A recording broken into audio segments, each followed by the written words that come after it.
Assalamualaikum warahmatullahi wabarakatuh. Para pendengar yang dirahmati sekalian, terima kasih pada Yati. Alhamdulillah, kita bersyukur kepada Allah Subhanahu Wa Taala dengan setinggi-tinggi kesyukuran kerana kita telah berikan limpah rahmat, kurnia, keizinan, inayah dari Allah Subhanahu Wa Taala, dan kita dapat bersama-sama lagi berbincang dan bertukar-tukar pandangan berkaitan dengan guru dan pendidikan.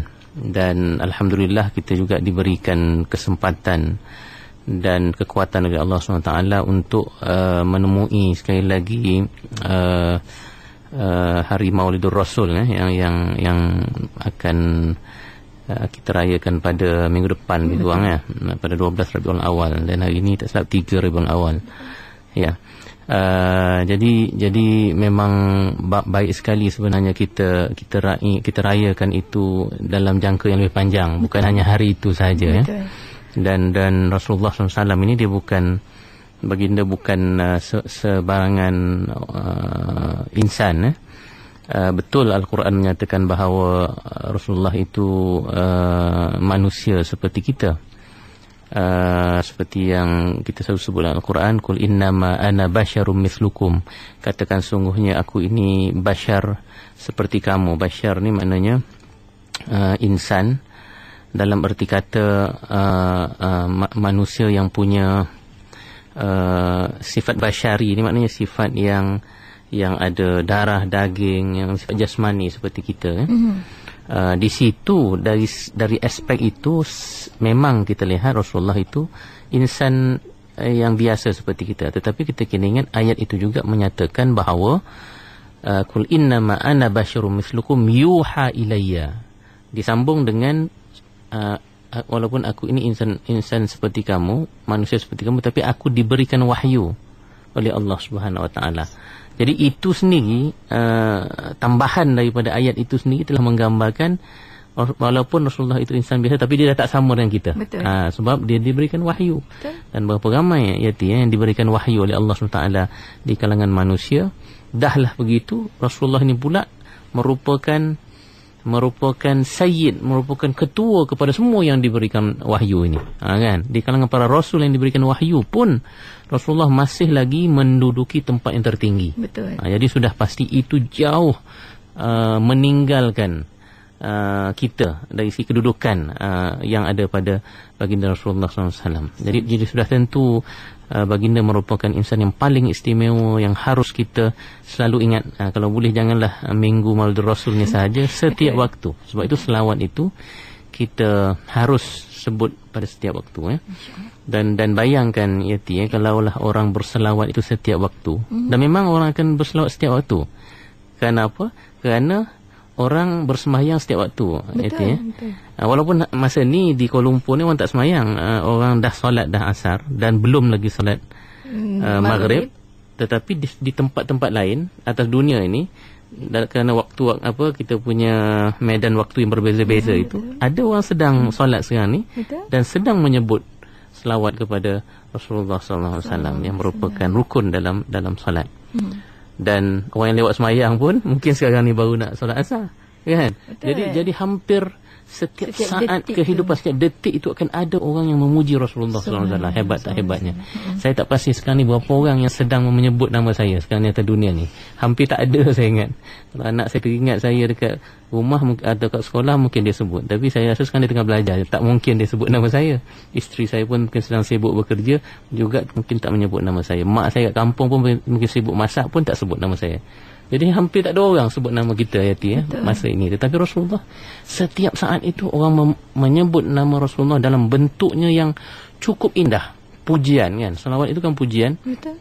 Jadi itu sendiri telah menjadi bukti burhan yang jelas kepada semua manusia yang beriman atau yang tak beriman dengan baginda pun sepatutnya dah boleh memikirkan hebat tak hebatnya Rasulullah ini, kerana orang menyebut nama dia sentiasa. Jadi sebab itulah bagus sekali kita mengingatkan, kita memperkukuhkan ingatan kita kepada Rasulullah dengan cara kita bincangkan isu-isu, bincangkan hal-hal yang berkaitan dengan Rasulullah. Dan pada hari ini kita nak ambil aspek pendidikan lah. Aspek pendidikan. Dan sudah pasti bila kita nak ambil aspek pendidikan ni, kita bukanlah nak ambil secara apa kata verbatim, secara apa yang Rasulullah buat tu kita terus buat pada masa ini. Bulat-bulat ikut. Jadi mungkin dari segi itu sukarlah. Kan, kerana Rasulullah itu hidup di zaman yang berbeza dengan kita, dari segi kondisi sosialnya berbeza, mungkin dari segi peralatan-peralatannya kan. Nanti orang dah tak nak pakai kerusi meja lah pula kan nanti kalau belajar sebab nak ikut Rasulullah.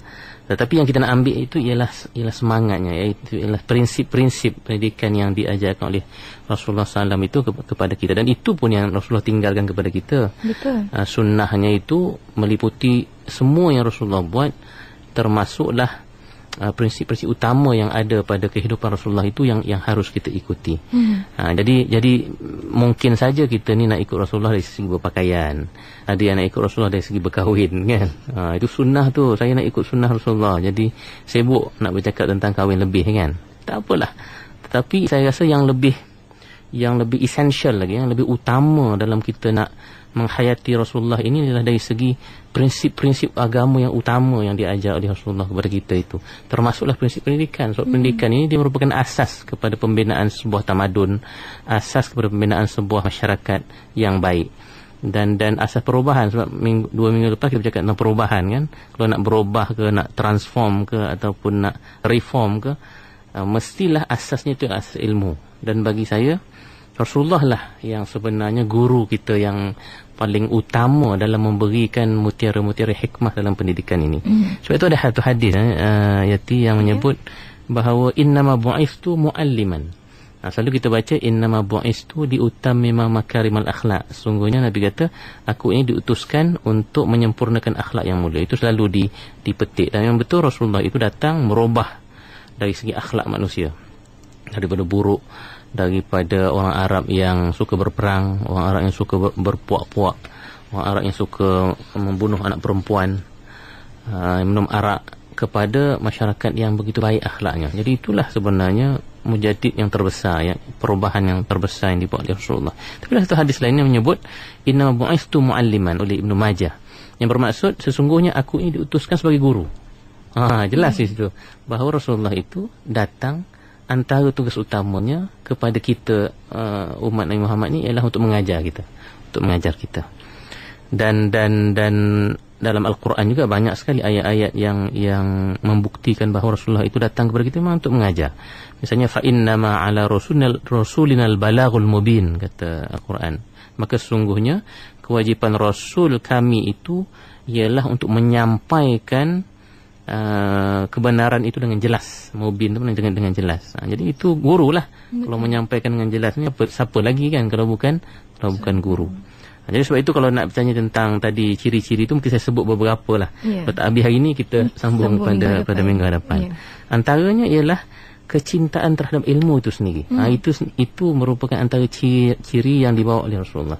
Kita tahu bahawa Rasulullah SAW seorang ummi, kita selalu sebut ni, yang dia tak boleh membaca dan tak boleh menulis. Tetapi itu tidak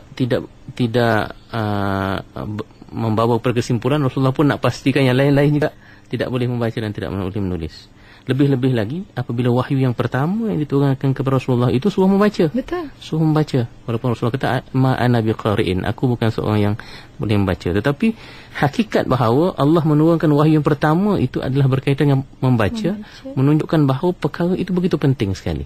Sebab itulah Rasulullah SAW bila dapat sahaja ayat itu dan seterusnya ayat yang lain dalam Al-Quran itu, Rasulullah terus membudayakan ilmu itu, menyuruh orang supaya membaca, menyuruh orang supaya terlibat dengan ilmu pengetahuan, sehingga dapat merubah masyarakat Arab pada ketika itu daripada ramai yang tidak boleh membaca, ramai yang buta huruf, kepada satu masyarakat yang begitu celik ilmu.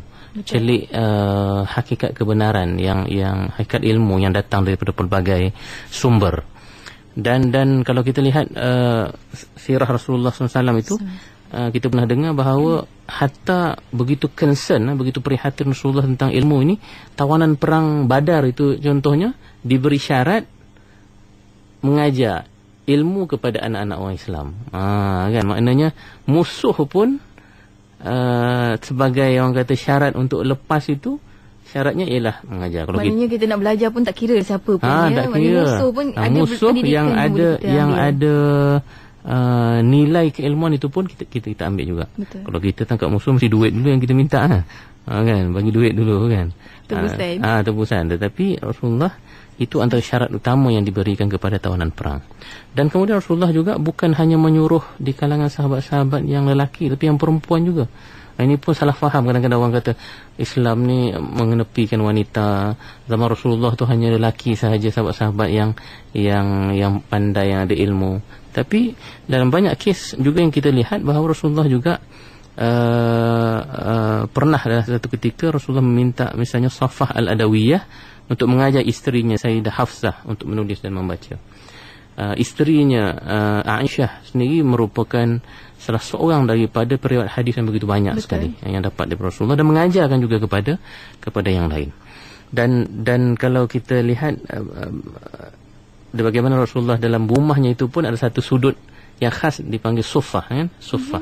Dan mereka yang di kalangan sahabat-sahabat yang tertentu Rasulullah suruh duduk situ dan mendalami ilmu, tafaqquh fid din, kan, mendalami ilmu Al-Quran, wahyu-wahyu yang turunkan itu, dan juga ajaran-ajaran agama yang diajarkan Rasulullah.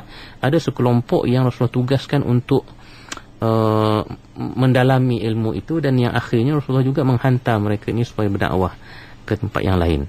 Dan jumlahnya bukan kecil pun. Hari itu saya sebut hampir 900 orang yang Ahlus Suffah itu, yang Rasulullah kumpulkan di masjidnya itu ataupun di rumahnya itu untuk khusus bergiat dengan urusan-urusan keilmuan. Itu maknanya very serious, kan? Betul. Kalau sampai 900 orang itu, ia merupakan satu aktiviti yang begitu serius sekali yang dibuat oleh Rasulullah. Dan kalau kita lihat dalam konteks pendidikan Rasulullah ini, asasnya itu ialah masjid. Selepas masjid dibuat di Madinah itu, banyak lagi masjid-masjid. Ketika Islam dah berkembang itu, masjid-masjid dibangunkan, dan asas kepada pendidikan Rasulullah itu juga berteraskan kepada masjid-masjid ini. Oleh itu ramailah sahabat-sahabat misalnya yang dihantar oleh Rasulullah SAW untuk mengajar di masjid-masjid yang tertentu. Misalnya Siti Aisyah mengajar di Masjid Madinah, Abdullah bin Abbas misalnya mengajar di Masjid Makkah, Abdullah bin Mas'ud di Kufah, Abu Musa Al-Ash'ari di Basrah, dan Abu Darda di Damsyik. Ini merupakan contoh-contoh bagaimana Rasulullah begitu serius sekali supaya masyarakat itu sendiri, masyarakat Islam itu sendiri terdedah dengan hal-hal ilmu pengetahuan. Oleh kerana itu kena ada kader-kader, orang kata apa, dia punya pelatih-pelatih dia, yang Rasul latih supaya nanti dia boleh bergerak di tempat-tempat, dan asasnya masjid lah. Dalam konteks kita hari ini, tak perlulah kita hanya menumpu kepada masjid. Betul. Sebab kita pun dah ada sekolah, dan di kalangan sekolah-sekolah ni ada sekolah agama. Saya ada dengar juga orang kata, kita kena jadikan masjid ni sebagai pusat pendidikan. Tapi kadang-kadang kita lupa bahawa kenapa benda tak berlaku. Antara lain sebab pusat pendidikan kita dah bergerak. Betul, daripada masjid kepada sekolah yang dah lengkap, dah bersistem, kan. Itu pun, tapi itu tak menafikan penting untuk masjid itu terus diimarahkan dengan majlis-majlis ilmu. Tapi tak payah sampai nak buat sekolah pun dalam masjid, nak buat itu semua dalam masjid, supermarket pun nak buat dalam masjid. Mungkin ada tempat-tempat di dunia Islam ataupun dunia bukan Islam yang lain itu sistemnya macam tu, sebab mereka tak ada ruang untuk mendirikan sekolah-sekolah, terutama sekolah yang bersifat agama ini di tempat-tempat yang lain. Jadi itu satu. Kalau kita nak bercakap tentang hikmah bagaimana Rasulullah ini mendidik, ilmu itu sendiri dibudayakan. Kecintaan terhadap ilmu itu sendiri dititik beratkan oleh Rasulullah SAW. Yang keduanya, mungkin saya ringkas lagi cakapnya, ciri pendidikan Rasulullah ini, dia membina intipati keinsanan yang sebenar. Apa maksud kita?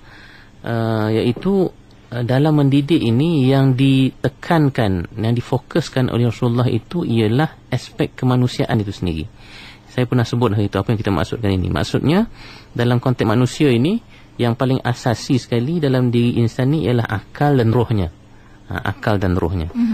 Dan intipati kepada akal dan roh ini, akal ni ilmu lah, kan. Betul. Akal itu tempat kepada ilmu, dan roh itu tempat kepada iman. Walaupun sebenarnya dalam Islam tak terpisah tu antara dua tu, tapi fungsi itu sedikit berbeza. Jadi selalunya dikaitkan. Kalau akal itu dalam konteks ilmu pengetahuan, dan roh itu dari segi kekuatan iman. Dan dua aspek ini amat dititik beratkan oleh Rasulullah SAW dalam pendidikan. Sebab itulah di Makkah misalnya, pendidikan di Makkah itu kalau lihat wahyu-wahyu Allah SWT itu banyak berkaitan dengan keimanan. Itu pun ada soalan yang kita baca kat mana dalam FB ke ataupun yang telefon. Dia kata kita kena tekankan iman. So saya kata kita tak pisah kan. Betul. Kerana tak mungkin orang beriman tanpa ilmu. Tak mungkin orang yang beriman tanpa ilmu. Sebab itu betul, saya setuju dengan pandangan itu bahawa memang akhirnya keimanan itu harus diperkukuhkan, tetapi prasyarat keimanan itu ialah ilmu. Macam mana kita nak kata kita boleh kuatkan iman kita kalau kita pun tidak berilmu tentang Tuhan, kita berilmu tentang agama dan lain-lain lagi. Jadi Rasulullah menggabungkan kedua-duanya sekali itu, dan penekanan itu kita dapat lihat misalnya menerusi ayat Al-Quran yang turun di Makkah dan ayat Al-Quran yang turun di Madinah, semuanya ke arah memperkukuhkan dua aspek itu tanpa menafikan aspek-aspek yang lain juga. Aspek-aspek jasmania, aspek-aspek muamalah, aspek politik itu juga merupakan sebahagian aspek yang penting dalam pembinaan masyarakat. Tetapi intipati itu kena jelas. Apa yang harus dipertekankan dalam konteks pendidikan itu, yang paling utama itu ialah kekuatan akal dan kekuatan roh seseorang Muslim itu. Nah, itu yang saya masukkan dengan membina intipati keinsanan yang sebenar dalam manusia itu, dalam pendidikan, iaitu roh dan akal. Dan cara Rasulullah mengajar itu pun sesuailah dengan kekuatan akal sahabat-sahabat. Ada sahabat-sahabat yang Rasulullah beri lebih, kan? Sebab kesediaan untuk menerima Rasulullah itu lebih. Macam Sayyidina Ali misalnya. Sebab itu Sayyidina Ali itu dipanggil sebagai pintu kepada ilmu, kan? Itu yang kedua. Yang ketiganya, ciri pendidikan Rasulullah ni yang saya lihat lah, banyak sebenarnya. Dia bersifat saya tak pasti tepat ke tidak, peribadi atau personal. Saya akan terangkan maksudnya, iaitu menitik beratkan individu itu secara khusus. Bukan Rasulullah ajar secara umum je. Okey, mari ramai-ramai, Rasulullah pun cakap secara umum saja. Kemudian mungkin yang ini tak faham, Rasulullah biarlah, tak apalah, sebab aku ni sibuk ni, kan, sebagai seorang Rasul, banyak kerja nak buat. Jadi semua main mass gathering je, kan, kan? Jadi perkumpulan besar saja, ceramah umum saja. Tapi Rasulullah tak lakukan begitu.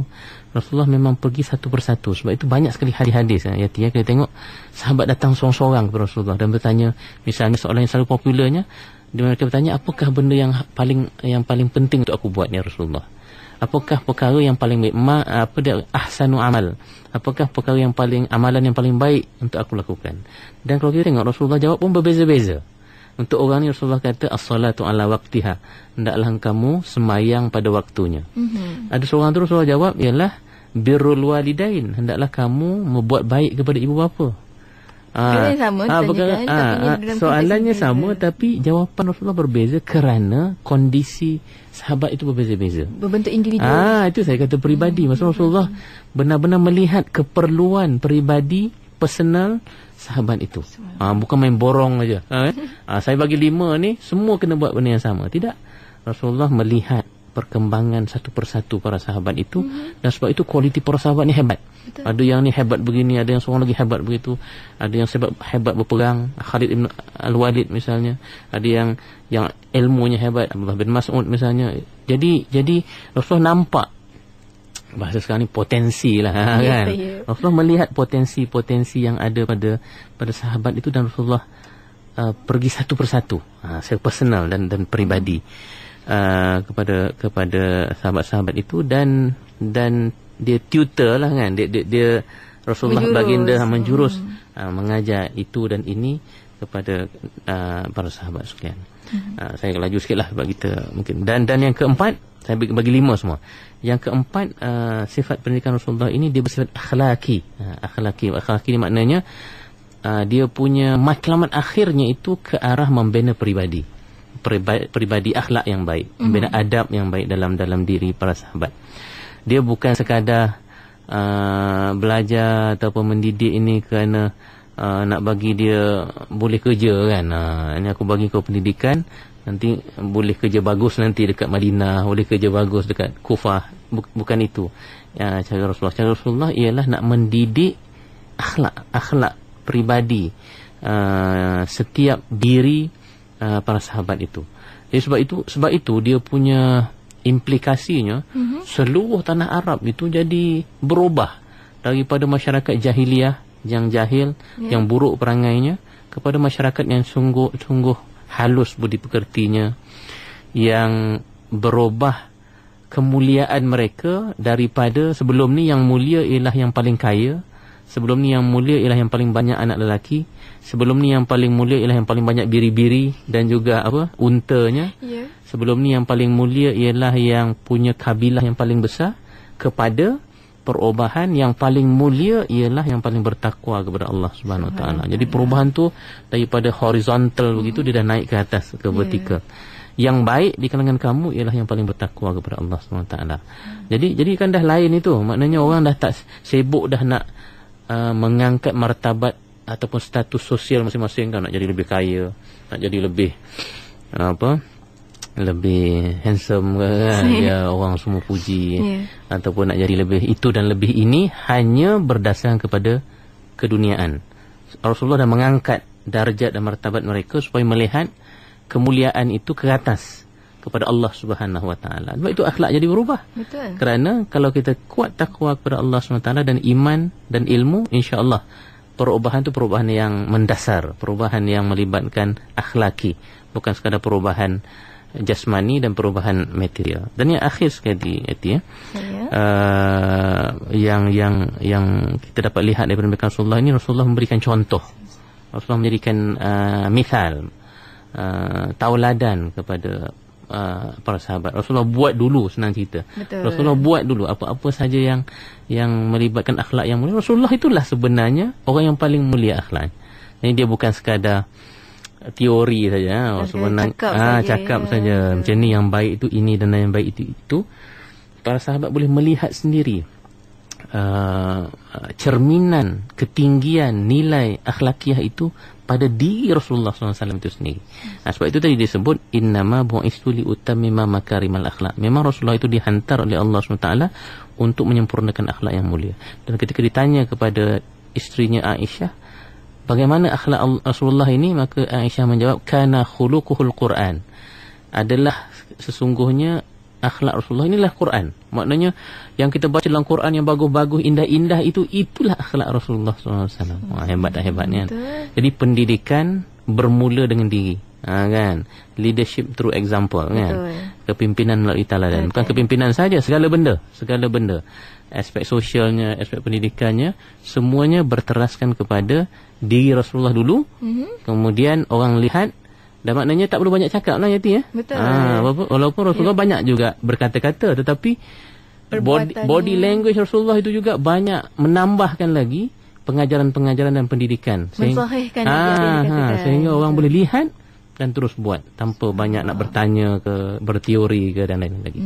Jadi saya ingat mungkin setakat itulah 5 perkara yang kita boleh ambil daripada pendidikan Rasulullah. Alhamdulillah, itu satu mukadimah yang sangat baik untuk kita kenal lagi siapa itu Rasulullah SAW. Dan untuk anda yang ingin terus serta berinteraksi bersama yang bagi doktor, juga boleh hubungi kami waktu ini di 03-6205-1500, juga menerusi Facebook ikim.fm juga, dan satu lagi medium iaitu menerusi pesanan ringkas dengan tagline ikim. Jarakkan persoalan anda dan hantar ke 39111. Kita sebenarnya dah ada pemanggil sebenarnya, doktor ya, untuk kita kongsikan waktu ini. Kita mulakan daripada Encik Abdul Manan dari Pulau Pinang. Soalannya terus saja bersama dengan doktor waktu ini. Imam Malik rahmatullah alaih kata, jika kamu ingin berjaya macam kurun khairul qurun, iaitu kurun yang terbaik, kamu nak ikutlah macam mana apa yang berlaku pada zaman dahulu. Jadi adakah kita nak ambil apa yang berlaku dahulu dan kita nak modify, atau kita nak ambil typical carbon copy daripada perbuatan-perbuatan orang-orang yang berjaya dahulu? Jazakallah khair. Assalamualaikum. Waalaikumsalam warahmatullahi wabarakatuh. Itu daripada Encik Abdul Manan daripada Pulau Pinang. Kita nak naikkan lagi yang lain ke dahulu. Kita sebelum ke ulasan daripada doktor sendiri, kita ambil daripada Encik Abdul Rashid daripada Johor Bahru waktu ini di talian. Ulama mengatakan Ustaz, akal, roh, jiwa, hati, perasaan satu. Jadi satu itu berarti semuanya roh. Benar ke tidak Ustaz? Itu je. Okay. ringkas dan padat. Benar ke tidak tu? Bagaimana doktor, silakan. Susah tu, benar tak benar. Okay, tak apa. Saya cuba jawab apa yang saya boleh. Saya tak boleh, saya serah pada ulama-ulama yang lebih bijaksana. Cik Bermanan bertanya tentang khairul qurun. Ini merujuk kepada Rasulullah SAW punya kata-kata juga yang mengatakan bahawa khairul qurun qarni. Sungguhnya kurun yang terbaik itulah kurun aku, dan kurun selepasku, dan kurun selepasku, kata Rasulullah. Sebab itu kita mengambil itu sebagai kita punya model, kita punya contoh adalah Rasulullah.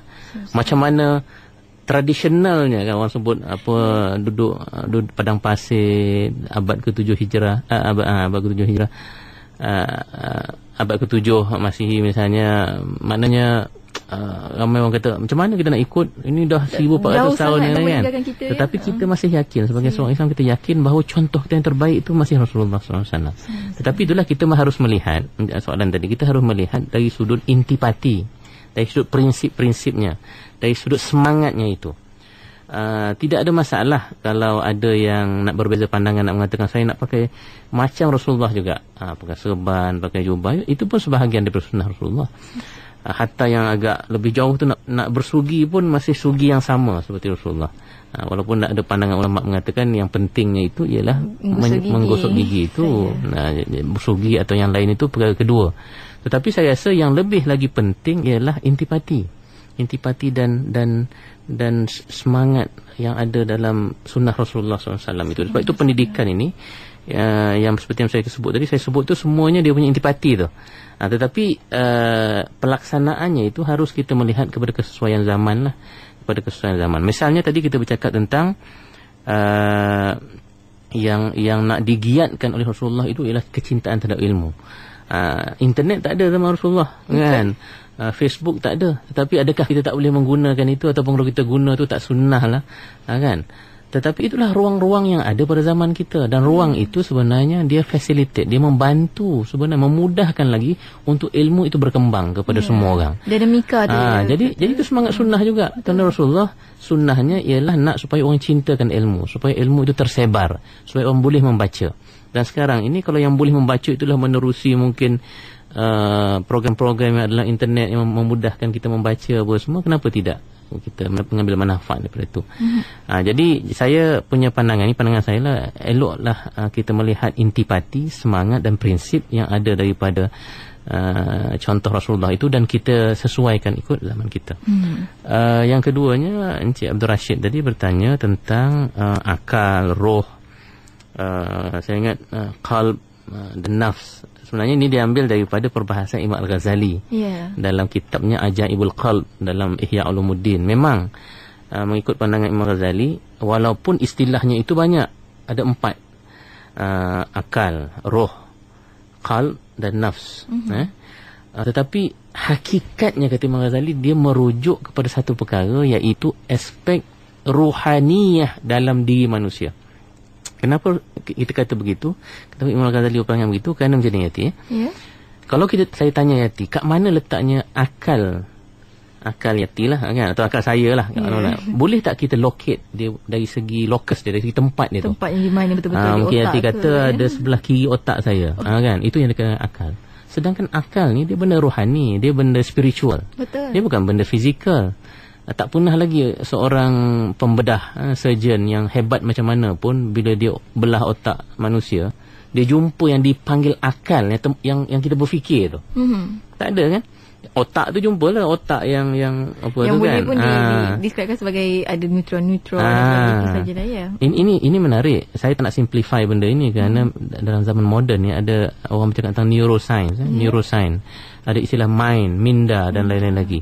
Dan ulama-ulama kita dulu macam Ibn Sina misalnya, hatta Imam Al-Ghazali pun dalam beberapa keadaan dia ada juga mengaitkan, misalnya aspek imajinasi kita ni dia berkait dengan otak yang belah tengah misalnya. Ada Ibn Sina ada sebut begitu. Tetapi ulama-ulama yang kemudiannya, Imam Al-Ghazali juga dah mula merubah pandangan itu dengan mengatakan bahawa sebenarnya yang mainkan peranan itu satu je, yang dipanggil roh itu. Roh. Yang kata berfikir itu pun sebenarnya peranan itu peranan yang roh itu. Yang dinamakan nafs itu pun sebenarnya kembali kepada roh itu. Lawannya apa? Lawannya jasad. Sebab kalau kita panggil akal ke, kita panggil roh ke, atau kita panggil nafs ke, diri itu. Diri saya. Bila saya kata diri saya tu, agak kat mana diri tu? Bukan kat tangan, bukan dekat kaki, bukan juga dekat dada. Kan diri tu macam benda yang kita tahu. Kita tak tahu, dia bukan ada lokus. Dia tak ada lokus, tapi dia ada pada kita. Ataupun qalb. Itu yang dimaksudkan oleh Imam Ghazali, jawapan kepada Encik Rashid tadi, yang mengatakan bahawa sebenarnya keseluruhan itu, nama-nama itu merujuk pada hakikat yang sama. Cuma fungsinya berbeza-beza. Sebab itu akal itu sebenarnya dikaitkan dengan ilmu. Roh itu banyak dikaitkan dengan benda iman, misalnya perasaan-perasaan yang lebih mendalam. Tetapi hakikatnya itu semua benda yang bukan jasmaniah. Mungkin itulah huraian. Kalau nak lebih lanjut, boleh bacalah kita Ajaibul Qalb dalam Ihya Ulumuddin, itu dihuraikan dengan lebih lanjut oleh Imam Al-Ghazali. Itu dia. Dan waktu ni kita nak raikan juga rakan kita di FB daripada Pusat Rawatan Islam Az-Zahra. Kata kami nak tanya satu soalan. Kata bagaimana kita mahu mendidik anak-anak kita ataupun murid-murid kita untuk mengikuti sunnah kesihatan seperti Rasulullah SAW ajarkan. Adakah cara terbaik kita laksanakan dalam pendidikan mereka? Tak ada cara lain lah, kita kena ajar lah. Kita kena ajar, kita kena terang, kita kena jelaskan, kita kena beri contoh kepada mereka, dan kita kena dekatkan mereka dengan budaya itu. Bila mandi, bila bersuci, kan, terangkan kepada mereka bagaimana Rasulullah lakukan perkara itu. Of course, syarat utamanya yang nak tunjuk itu pun kena tahulah dulu, ya. Orang yang mengajar tu dia kena tahulah sunnah Rasulullah dalam hal-hal perubatan ini. Kan ada tibun nabawi, misalnya. Betul? Perubatan Nabi. Ada banyak buku-buku yang bercakap tentang bagaimana Rasulullah merawat, membersihkan diri dan menjauhkan diri daripada penyakit-penyakit. Cara pemakanan Rasulullah, cara Rasulullah menghindarkan diri daripada kekotoran-kekotoran, antaranya kata kalau semut ke binatang masuk dalam minuman dan benda-benda yang begitulah. Saya pun harus baca baliklah, kan. Tetapi tak ada cara lain lah. Mendidik anak, mahu tidak mahu dia harus dengan cara kita mendedahkan mereka, dan kita pun kena beri contoh lah kat dia, ya. Betul. Jangan kita cakap ke dia buat. Dia kata mak tak buat pun, sudah. Siapa nak salahkan? Siapa nak salahkan? Jadi kita ikut juga contoh Rasulullah yang saya sebut tadi. Betul. Rasulullah bermula dengan diri sendiri. Dia melakukan, baginda melakukan, dan itu sendiri menjadi contoh yang diikuti oleh para sahabat yang lain. Subhanallah. Dan waktu ini kita nak raikan lagi rakan pendengar kita di talian. Mungkin pemanggil terakhir juga kita boleh raikan waktu ini daripada Puan Nani dari Kuantan ni, Doktor, ya. Soalan beliau kita udarakan waktu ini. Saya nak bertanya, macam manakah cara kita untuk memilih guru dan pembimbing yang benar-benar seperti yang benar-benar diwarisi, mewarisi seperti Rasulullah sallallahu alaihi wasallam. Adakah benar seperti yang saya dengar, ianya bersanad, dan berguru tu perlu yang mana guru tu akhirnya bersanad bersama-sama pada Rasulullah sallallahu alaihi wasallam.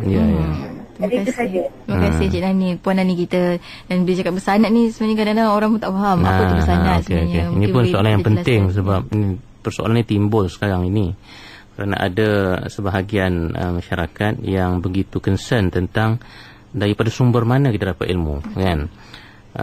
Yang pastinya Pakcik Google dengan Pakcik Wikipedia ni banyak sekarang ni yang jadi cikgu kepada anak-anak kita, kan. Tak tahu sikit je Google lah dia kata, kan. Google aja. Saya pun macam tu kadang-kadang, kan. Jadi timbullah keprihatinan di kalangan sebahagian ulama-ulama juga mengatakan bahawa kalau nak mendapatkan ilmu itu dapat daripada sumbernya yang betul. Dan antara ciri keselamatan ilmu yang memelihara susur galur ilmu yang kita dapat itu ialah sanad. Sanad ini cara mudahnya dia sandaran. Maknanya kalau kita katakanlah saya dapat ilmu Ihya Ulumuddin tadi, untuk orang yang betul-betul serius tentang nak dapatkan ilmu yang sahih ini, dia kata yang kita dapat tu pun kita kena ada guru kita, dan guru itu dia mesti ada talian sanad, kan. Dia dapat daripada mana sampai kepada Imam Ghazali sendiri sebab dia menulis kitab tu.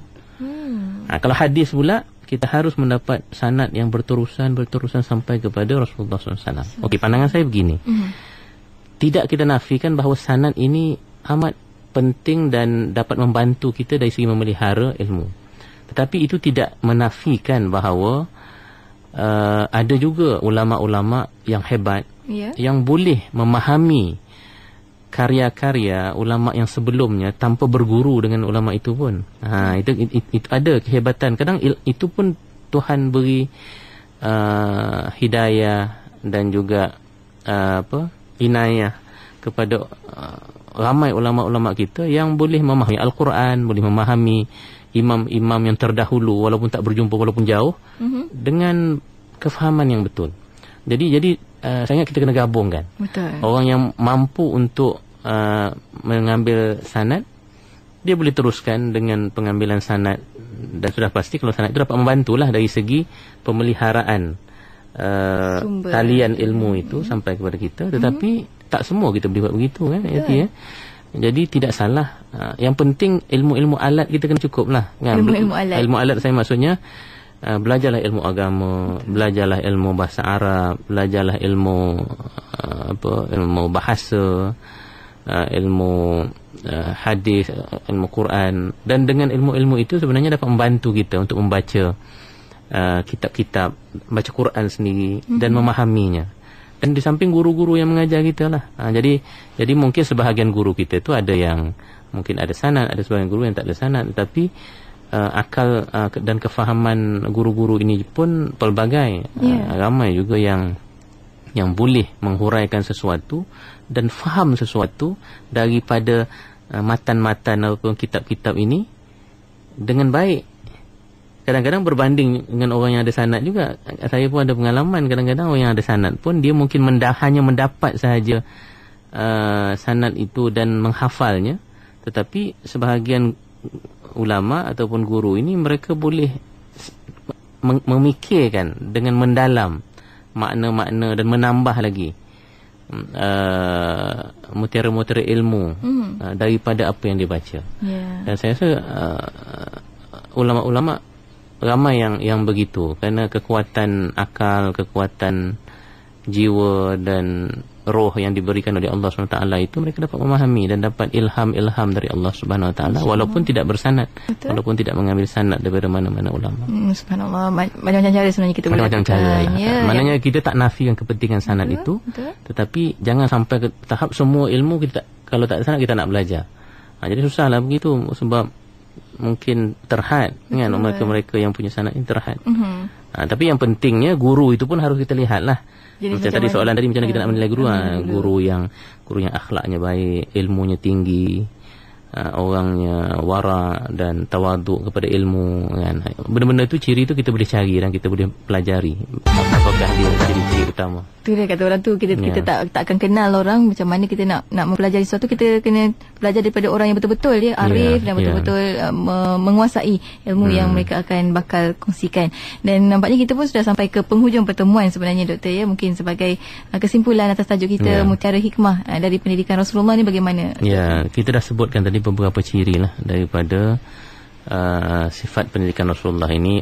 Sudah pasti ini bukan semua cirinya dan banyak lagi yang kita harus baca dan gali. Tetapi yang saya sebut tadi, misalnya menyemai kecintaan terhadap ilmu.